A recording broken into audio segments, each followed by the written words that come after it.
વાત કરીએ અમદાવાદના કાલુપુર રેલવે સ્ટેશનના નવીનીકરણની, જ્યાં અમદાવાદમાં કાલુપુર રેલવે સ્ટેશનનું નવીનીકરણ થઈ રહ્યું છે, જેથી લોકોને વધુ સુવિધા મળી રહે અને લોકોને અગવડતા ન પડે તે માટે અદ્યતન પ્રકારે રેલવે સ્ટેશનનું નવીનીકરણ હાથ ધરવામાં આવી રહ્યું છે। ત્યારે રેલવે સ્ટેશનની કામગીરી હાલમાં કયા તબક્કામાં પહોંચી છે તે બાબતે સાંસદ, ધારાસભ્ય અને સ્થાનિક કોર્પોરેટર દ્વારા નિરીક્ષણ પણ કરવામાં આવ્યું। આ બાબતે યોજાયેલી મહત્વપૂર્ણ બેઠકમાં કોંગ્રેસના કોર્પોરેટર અને નેતા પણ ઉપસ્થિત રહ્યા, જેમાં કંપનીના અધિકારીઓ તેમજ રેલવેના અધિકારીઓએ કયા પ્રકારનું રેલવે સ્ટેશન બનશે તે બાબતે સમીક્ષા કરી। આ બેઠક દરમિયાન એમએલએ દિનેશ કુશવાહાએ સૂચન કર્યું કે હાલમાં જે 4 લેન રસ્તો નક્કી કરાયો છે તેને 6 લેન કરવાનું આયોજન કરવું જોઈએ। આ માર્ગ 4 લેનમાંથી 6 લેન કરવા બાબતે પડતી અડચણો બાબતે પણ ચર્ચા કરાશે અને તેની રજૂઆત કેન્દ્રીય પ્રધાન અશ્વિની કુમાર પાસે કરાશે। હવે આ પ્રોજેક્ટ ચાલુ થઈને 10 મહિના થઈ ગયા છે। મને આદરણીય દિનેશભાઈ કુશવાજીએ સૂચન કર્યું છે, પરંતુ હું સોમવારે હસમુખભાઈને સાથે લઈને, અમારા સાંસદ હસમુખભાઈને સાથે લઈને અશ્વિની કુમારજીને મળીશ, મ્યુનિસિપલ કમિશનરને મળીશ અને એ સૂચન કેવી રીતે સોલ્વ થઈ શકે એવું છે। કેમ કે રેલવેના અધિકારીઓ સાથે ચર્ચા કરી, એક વખત પ્રોજેક્ટ શરૂ થઈ ગયા પછી એમાં કંઈ ફેરફાર કરીએ અને કોઈ લીગાલિટીનો ઇસ્યુ આવે અને પ્રોજેક્ટ ખોરંભે પડે, એ પહેલી પ્રાયોરિટી ચેક કરીને અમે રેલવે મંત્રી સાથે અને મ્યુનિસિપલ કમિશનર સાથે બેસીને જે સૂચનો જે આવ્યા છે એ સોલ્વ કરવાનો પ્રયત્ન કરીશું। અમદાવાદની ઓળખ સમાન કાલુપુર રેલવે સ્ટેશનનું રીડેવલપમેન્ટ ચાલી રહ્યું છે, ત્યારે સૌ કોઈની નજર છે કે આખરે આ રેલવે સ્ટેશન કયા પ્રકારે તૈયાર કરવામાં આવશે। જે મહત્ત્વની મિટિંગ ગણી શકાય તે મહત્ત્વની મિટિંગ કરવામાં આવી રહી છે કે જેમાં એક બે નહીં પરંતુ તમામ અધિકારીઓ હાજર જોવા મળી રહ્યા છે અને સાંસદ દિનેશભાઈ મકવાણા પણ હાજર છે। આ ઉપરાંત સ્થાનિક તમામ કોર્પોરેટરો, તમામ ધારાસભ્યોને પણ હાજર રાખવામાં આવ્યા છે, કોંગ્રેસના કોર્પોરેટર પણ હાજર રાખવામાં આવ્યા છે।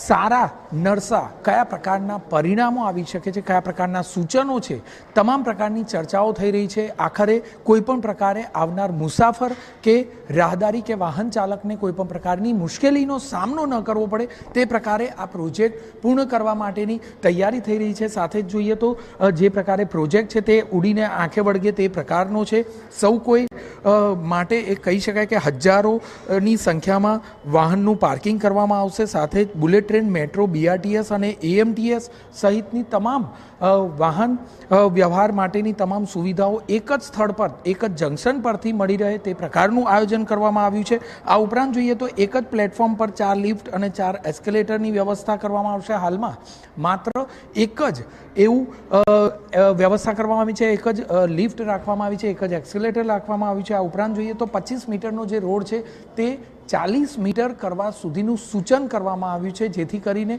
જે 4 લેન માર્ગ છે તે 6 લેન કરી શકાય। એટલે કે આવનારા 15 થી 25 વર્ષ સુધી કોઈપણ પ્રકારે વાહન ચાલકોને કોઈપણ પ્રકારે ટ્રાફિકનો સામનો ન કરવો પડે।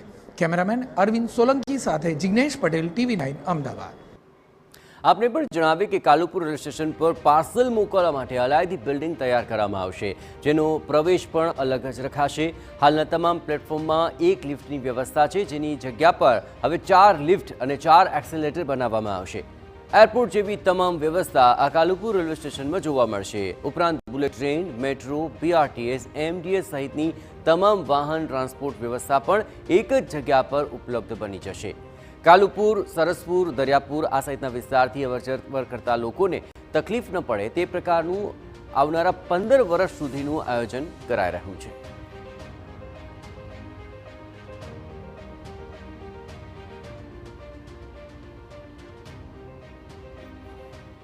કાલુપુર રેલવે સ્ટેશનનું રીડેવલપમેન્ટ થઈ રહ્યું છે, ત્યારે નવીનીકરણ દરમિયાન આવતા ઉતાર ચઢાવ, સુઝાવ આ તમામ પ્રક્રિયા માટે ભાજપ અને કોંગ્રેસના તમામ નેતાઓ, સાંસદ તેમજ જે કોર્પોરેટર છે તમામ હાજર રહ્યા હતા। મહત્ત્વની બાબત છે કે જે સૂચનો આપવામાં આવ્યા છે તે સૂચનોમાં આખરે તમામ રેલવે અધિકારીઓ યોગ્ય રીતે કામગીરી કરે। આ ઉપરાંત જે 25 મીટરનો હાલમાં જે રોડ છે તેને 40 મીટર કરવા માટેનું એક સૂચન ધારાસભ્ય દ્વારા આપવામાં આવ્યું છે। આ ઉપરાંત દરેક પ્લેટફોર્મની વાત કરવામાં આવે તો હાલમાં એક લિફ્ટ અને એક એસ્કેલેટર રાખવામાં આવ્યું છે, જે 4 લિફ્ટ અને 4 એસ્કેલેટર કરવામાં આવશે. આ ઉપરાંત એરપોર્ટ જેવી બેસવાની વ્યવસ્થા અને શોપ રાખવામાં આવશે. હાલમાં તાબડતોબ કામગીરી ચાલી રહી છે. ઓટો અને ટુ વ્હીલરને આ રેલવે સ્ટેશન પર અંદર એન્ટ્રી આપવામાં ન આવે તે પ્રકારનું પણ હાલના તબક્કે વિચારણા ચાલી રહી છે, જેથી કરીને કોઈ પણ પ્રકારે ટ્રાફિકનો કોઈ પ્રશ્ન ન રહે.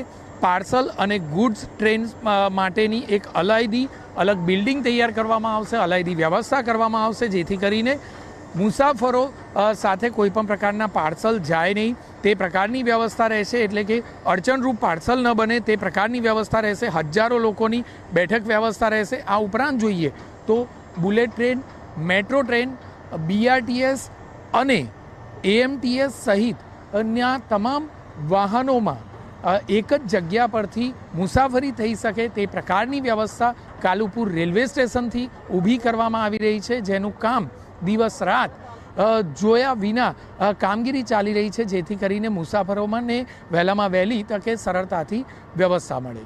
કેમેરામેન અરવિંદ સોલંકી સાથે જિગ્નેશ પટેલ, TV9 અમદાવાદ.